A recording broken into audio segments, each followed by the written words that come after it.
How do you interpolate steam tables for the Rankine cycle? Imagine trying to find the exact temperature or pressure of steam in a power plant when the tables only give you nearby values. That's where interpolation comes in. It's a simple way to estimate properties between known data points.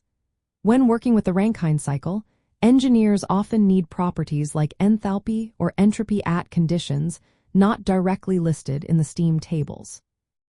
Since these tables only show specific pressures and temperatures, interpolation helps fill in the gaps. First, you identify the two closest data points in the steam tables that surround your desired property.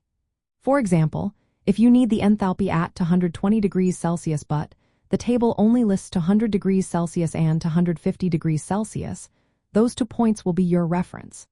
Next, you assume the property changes linearly between these points. This means you treat the change as a straight line, which makes calculations straightforward. The formula used is simple. Take the property value at the lower point, then add the fraction of the difference between the desired value and the lower point, multiplied by the difference in the property between the upper and lower points. For example, to find the enthalpy at 220 degrees Celsius, you calculate it as the enthalpy at 200 degrees Celsius plus the fraction of the temperature difference times the enthalpy difference between 250 and 200 degrees Celsius. If you are working with pressure instead of temperature, the same method applies. You find the two pressures closest to your target pressure at the given temperature and interpolate between them. When dealing with wet steam, which is a mixture of liquid and vapor, you use the quality, or the ratio of vapor to liquid, to interpolate. The formula becomes enthalpy equals the saturated liquid enthalpy plus the quality times the vaporization enthalpy. In the Rankine cycle, this process is essential for calculating the properties at the turbine inlet and outlet, condenser pressure, and pump outlet.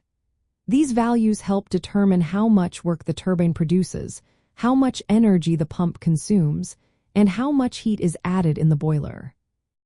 For example, if steam enters the turbine at 8 megapascals and for 180 degrees Celsius, but the table only lists data at 450 and 500 degrees Celsius, you interpolate between these temperatures to find the exact enthalpy and entropy.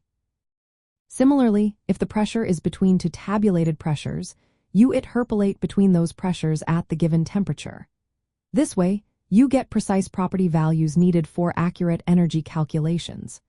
Proper interpolation ensures you can analyze the cycle accurately, which is vital for designing efficient steam power plants. The more precise your properties, the better you can optimize the cycle for maximum power output and efficiency.